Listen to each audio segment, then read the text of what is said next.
If you could live or work anywhere in the world, where would that be for you? And is that different from where you are right now? For me, it would be somewhere quaint and cozy, like something from a picture on a Christmas card, like the Cotswolds in the UK, or maybe even looking out over the canals in Bruges. For our guest this week, Gia Morgan, that was Indonesia. And she is here to tell us how she relocated from Jersey in the Channel Islands to Bali and where she's now setting herself up as a singing teacher. Passports at the ready. Gia Morgan, welcome back to the Singing Teachers Talk podcast. It's been like 4 years since we did our first chat. Can you believe it? Time has flown. Yeah, can't believe it. Feels like a year. But things have really changed for you since then because you have upped your life, both personal and business, over to Bali from where you were living in Jersey.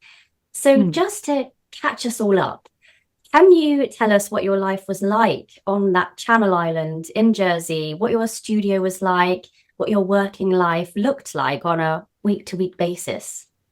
Yeah. I mean, Jersey's lovely. We moved really because we had an opportunity, but Jersey was a beautiful island. Everyone must go. And it was busy. Life there, it's expensive, as is the UK, and we had to work. And if we were at home not working, it felt like you should be working. So I worked 6 days a week, about 6 hours a day. Some days would be less, in a studio in town in the center of Jersey. It's only 9 miles by 5, so pretty small. Worked hard, grew my studio, worked in a music school to begin with, and that was good. And had about 90 students when I left Jersey. I was worried that, because I did a lot of group lessons, so that bumped up the students. People were like, what, 90 students? All one-to-one? No. I did adult soul. I did baby classes, young singers, young soul, and teenagers. So it was busy. I loved teaching in Jersey. I don't know if you've ever had this feeling, but when you've taught someone for 5 years and they're here coming after school, mum says, right, you've got singing again today. And they've been coming since they were, I don't know, 6 years old or 9 years old. And it got to a point where when we did leave and took the leap of faith, it was really quite transformative because you're not seeing that person every week. Some people I see on Zoom. Still, I have about 20 online students from Jersey that I teach on the weekend. But it was just like, wow, I'm not going to see these people every week again. I'm going to see new people. And that was quite exciting. And wow, the people who've walked into my door already is quite amazing, from all different continents and countries. I'll speak about that. It was busy and I felt tired and my voice was getting tired, and that work-life balance. My Sunday was off. I'm a sociable being. So Saturday nights I'd be going out to the pub or to a party, friend's 30th or whatever. And I just felt on Monday tired again, but I loved teaching. But I did get that sore voice at the end of the week. What is your ideal working life then? You say that when you were living in Jersey, it was kind of fast paced. You had to keep going. It felt like if you had a down or stop day, it felt kind of almost like there was guilt perhaps involved in that because you felt you needed to keep going because of the expense. If money wasn't a thing and the culture wasn't what it was, what would you have thought your ideal week would look like on a work-life balance? Good question, because I've kind of got that work-life balance now. Obviously, my studio's growing, but it would, I guess, would be not having back-to-back students. I felt like a doctor, but I wanted that. People are like, do you want a break? I can sit in the waiting room, because they've seen me come in and out and one to the other. And I said, in my head, I didn't want a break because I wanted to get home. And I think teaching is you can be energy efficient as a teacher, but if you are a really passionate teacher, which I am, and I bet you are too, you don't reserve that energy at all, because you just want to give the best you can. And I'm still at that point in my life that I want to give that all. I've had older teachers say to me, if you need to sit down during the lesson, you sit down. I'd sit down on the piano, half the time stand up as well, and then stand up for the whole 6 hours, or teach in a very strange way, like I do on Zoom. Actually, at the moment I'm sort of this way, just forgetting that balance because I was just busy. And I think Bali gives you time to have a reflection. Everything's beautiful. My partner said to me yesterday, and he practices a lot of meditation and yoga and reads a lot of great books. I read my, novels and sexy novels, whatever. He's a little bit more, he picks what he reads. And he said, everything I look at here is beautiful. And it really is. And I think having that mind where it's open and feels good, where it doesn't always feel good for me in the UK, because I don't think it feels always good for many people. But I love the UK, by the way. It reminds me that there is more to life than working, I think, is what I'm trying to say. Mm. And you mentioned before that you had an opportunity to relocate over to Bali. What was that then like, to make that final decision to leave such a thriving studio, seeing, your 90 students a week or however frequently you saw them, to then, okay, fine, we're up sticking, we're going, and it feels right? Yeah. So we've had a business in Bali for 10 years. It's a family business. My dad started it, online bamboo clothing.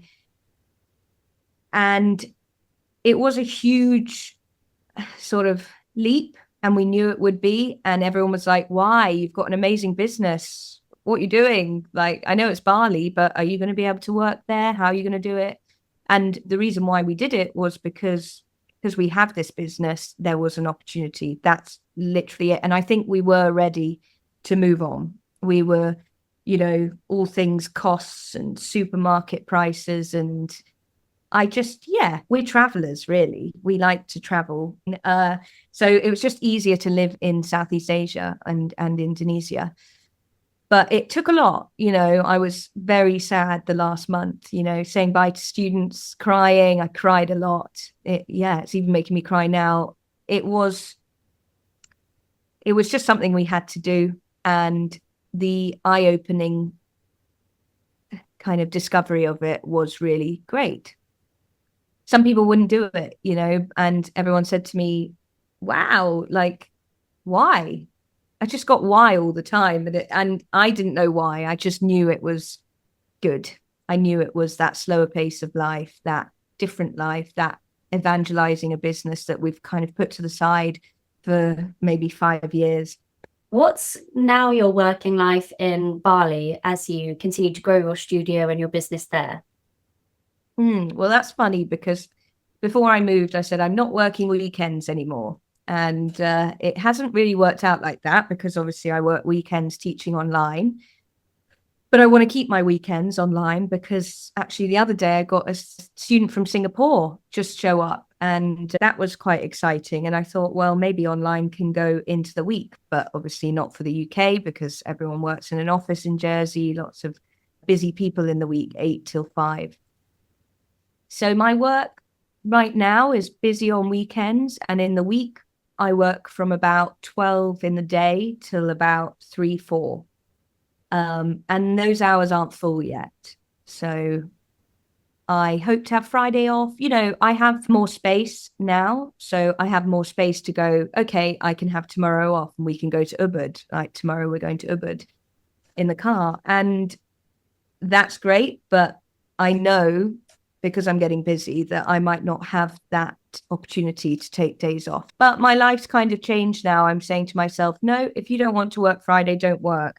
I always think as a Virgo, oh no, if I don't work Friday, there might be that one person who wants to book in and they can't book in, and Friday's their only day. I don't know if you're like that, but you put your times up to hopefully get someone in. It's balanced at the moment, but I don't know if it will be. Maybe if we chat in another 4 years' time, would I be busy again? Maybe, but I've got the beauty around me to sort of retreat in other than teaching. What's been the biggest challenge for you relocating, either personally or from a business point of view? I guess when I opened the studio, the nerves, because in Bali, it's quite difficult to work here as an expat. There's lots of rules. You have to have a PMA, a signed business. You have to employ Balinese people into your business, depending on what you do. So if you had a restaurant and you're an expat, you need at least 20 workers or 10 workers per person.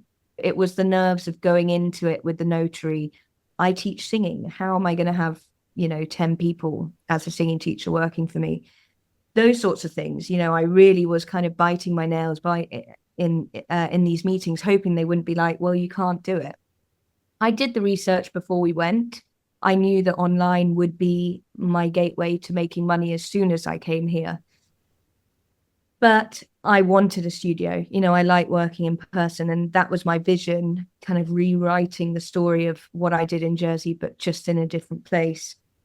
And yeah, I guess I knew I had family support. My dad, if I have a question, he's been to Bali many times, and we have a great business partner.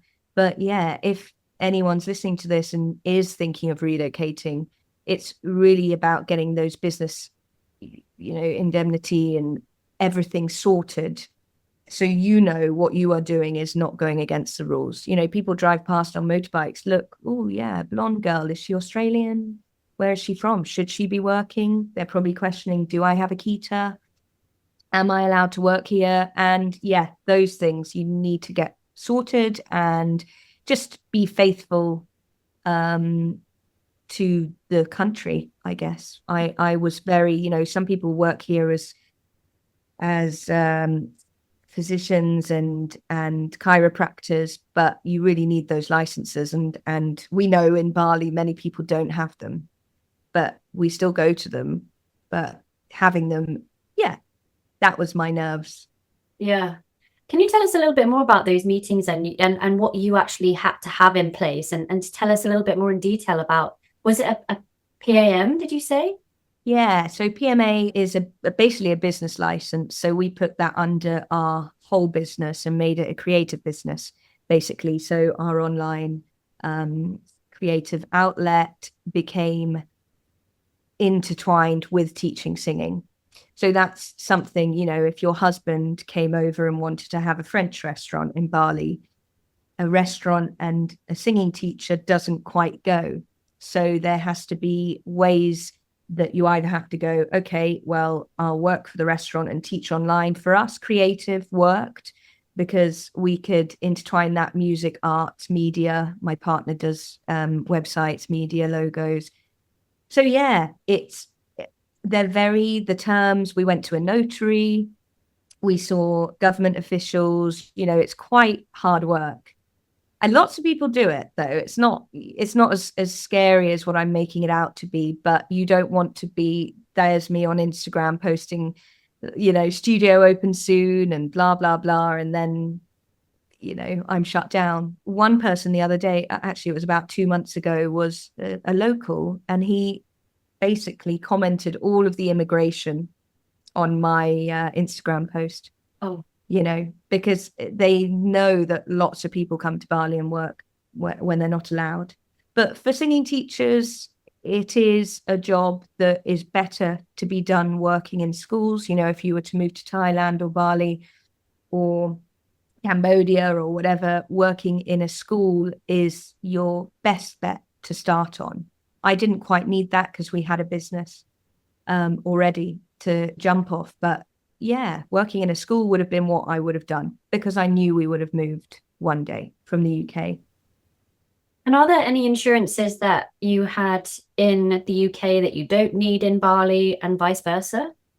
So in Bali, you don't even need car insurance. So that was a tricky question that I had to ask because obviously there's a lot to pay for when you first move over to a new place. And I was thinking, okay, so it's not by rule that you need car insurance. Do I need, if someone fell on a wire in the studio, do I really need insurance for that? And who do I talk to? Obviously was talking to a lawyer at the time.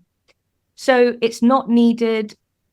Vocal massage, yes, I think, because there's a lot of expats, a lot of Australians, a lot of, lots of people. I'll tell you the kind of people I've had in the door. For me, I have bought insurance, but whether it is for everything, like tripping on a wire, I don't think so. But more the medical side, yes. Because you did some acupuncture and laryngeal massage training before you moved, didn't you? And was that purposeful? Did you want to make sure that you could take that over to Bali, or was that something that you were planning to do anyway? Definitely was planning to do it, but will work really well here. Haven't done acupuncture yet.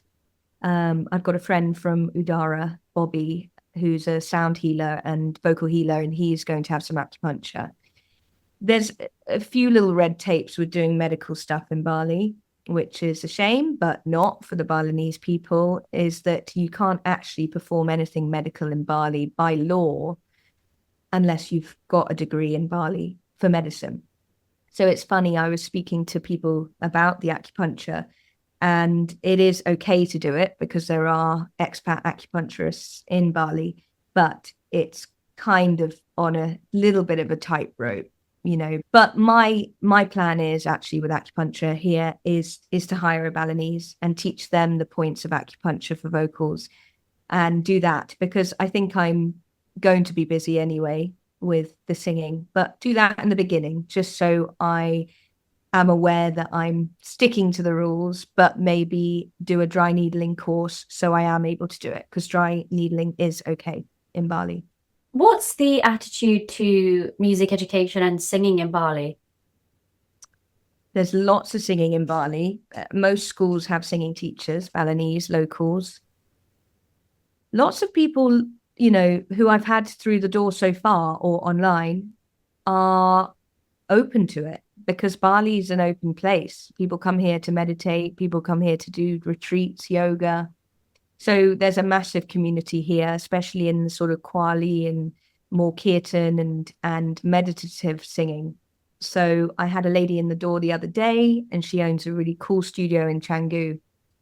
She does singing as healing and also is a really good singer. So it's funny, you get people who say, I'm not good. And then they come in and they are, because they practice singing a lot, but not in a contemporary, I can sing Adele voice. So they haven't connected with that sort of emotional side of singing. They just emotional, but haven't connected with that stylistic side. They've connected more with like, this is my voice and I use it in yoga and and it was just amazing. I was like, you're really good. What are you on about? But she hadn't connected through a we did a Macy Gray song. She hadn't quite gone that far to be like, oh, I can sing this song pretty well, Yeah. I'm just pressing the pause button on the podcast for a very brief moment to invite you to book your free BAST call. If you've been thinking about joining the BAST community through one of our courses, but you just don't know which option is the best for you, then why not book your free Zoom chat with our very own Kimberly George, who has all the answers. Head over to basttraining.com/book-a-call/ and click that big blue button. That's basttraining.com/book-a-call/. Now, where were we? And tell us about the people that you're meeting. Yeah, so I've had Tibetans. I've had a lady I saw today who actually lives in the next village, but she does online lessons because there's a lot of traffic in Bali. She's from Tunisia. I've had a lady who's from Singapore but lives in Paris. Yeah, Russians, a lot of Russians I teach, which is really interesting for me. I teach one Russian little girl who I taught in Jersey online, and I still teach her. And I hadn't quite noticed the language change, and that's been tricky for me. I've had to make a Excel spreadsheet kind of thing, because the Russians speak quite far back and quite closed mouth. And then the French sing differently. I've had a French in, and the Tibetans. And I'm like, I'm so used to teaching English as the first language, as teaching singing. And English people don't have to be like, oh, why don't I sound like Adele? Really? Because they have that English accent. So it's been quite challenging with how I pick vowels for different exercises and how I respond to someone saying, oh, why is my accent on this song?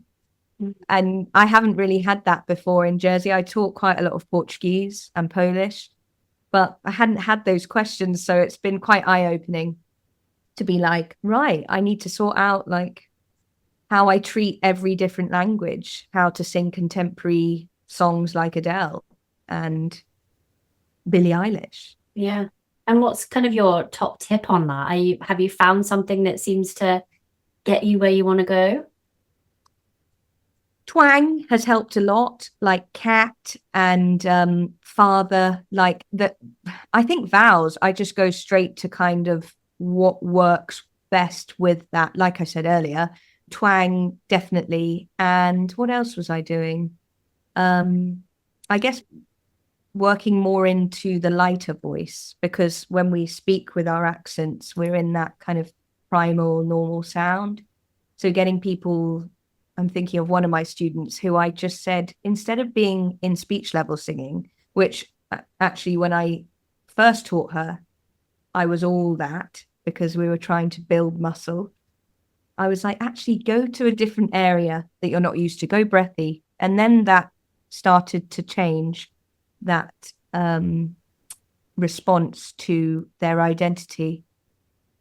But yeah, vowels, like that's what I'm on, and I'm asking questions and I'm looking up on various columns, and yeah, it's a sticky little area, but it's something that I think I need to get for a French person, for a Russian person, for a, Scandinavian person. That would be something that would be really helpful to have on my wall, But yeah, definitely for the Russians, I've gone more further forward.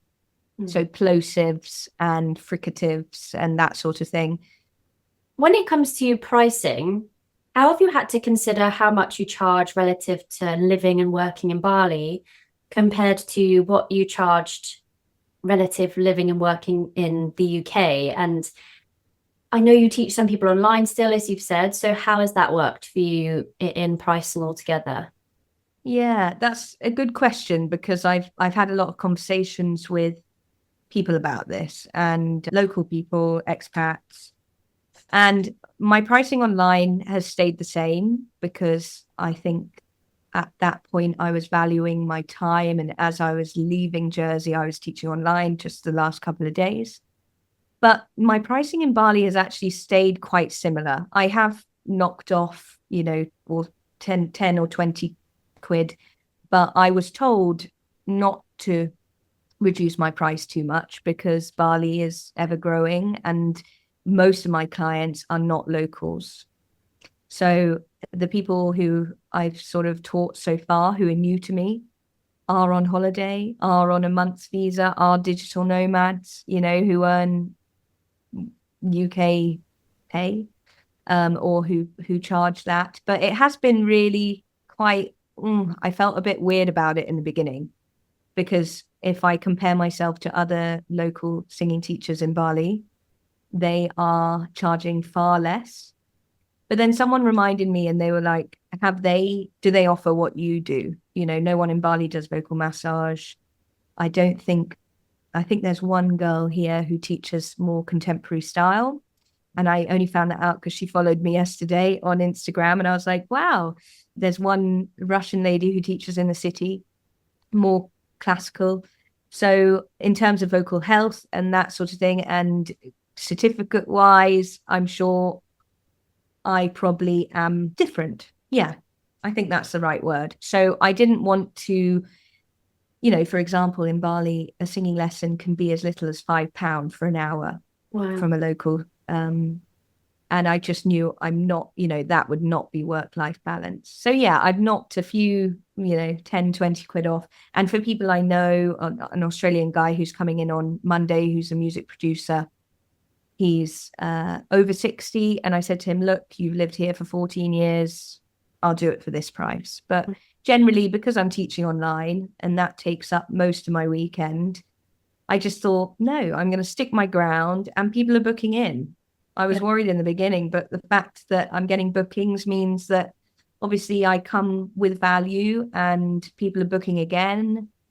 Yeah, but it's a tricky one. And it's something that I had to think about and felt a little bit greedy in the beginning. I did, even though, someone said to me the other day, look, you've done all this, you offer something different, but still you feel a little bit like that. Yeah. And did you feel that in Jersey? Was there any sense of that emotion of greed, as you put it? Sometimes, if I get sort of someone in their 70s come in and they were like, oh, I'd love to do a lesson next week, but I can't afford it. And me being me, I used to say, oh, don't worry, just do, we'll do an hour and just fine. Just give me half an hour, pay me next month. A lot of them were my friends. But in Jersey, actually, I charge the same as every other singing teacher in Jersey. And that's the same as maybe a singing teacher who's just fresh out of uni and teaching their first few students. Yeah. So how are you currently going about establishing yourself? Because you seem to have lots of people, as you say, booking in still online, people coming through the door. How have you set yourself up? And was it any different to how you set yourself up in Jersey? Yeah, my little saying was, if you've done it once, you can do it again. And what happened was basically we moved into this villa and we really liked it. Prices have gone up in Bali. We had this idea that we'd be living in a villa, 3-bedroom villa, for half, maybe even quarter of the price of what we're paying now. And it didn't work out like that. Lots of the nice villas are expensive, and lots of the nice ones that look nice on Facebook are, full of mold and crappy. So we moved into this villa and I went up the road and I saw the studio, and it was a little clothes shop that my landlord, who's very Balinese, had his daughter in there. And I don't know what she was selling. Most of the time when I went past on my moped, they were sort of lying on the floor on their iPads or eating sweets. And she was, about 19, and she had a baby. So she didn't want to have this space anymore. And it was really easy. The setup, because I'd done it and brought quite a lot of stuff, I had everything to put in the studio, really. Paid a lot of over baggage to bring my stuff over, sold a lot, gave a lot to charity. And it was much easier in terms of moving in and very smooth. The online thing, getting people, I had to do a few sponsored posts because I have a totally different audience here. A lot of people just traveling to Bali. Like the lady I just posted on my Instagram, she's off to a different country tomorrow. So she will continue her lessons online thereafter. So I was just like, I need a little bit of something. So Google, I did all my search engines, even changed my pictures. This is a good tip for anyone. If you've got pictures on your Google account or any pictures you post on your website, make sure the name of the picture is a good word. So like voice lessons or singing lessons. I always had numbers, like 0, 1, 2, 1, 2 on a picture. And my partner, who does all the SEO, he said, no, you need to change the file name because that is that is how Google works. So it's slow, it's slow, but it's fast. My friend came to visit the other day and she was like, what, you've already got 5 new students? I only came 2 weeks ago, so I think for me, because I'm looking more bank account, but definitely the online stuff when you move to a different country has to be posting every day or making reels. I'm not really a real person, but a real R-E. Yeah. I'm not real. I'm AI, but I had to get on that really because it works.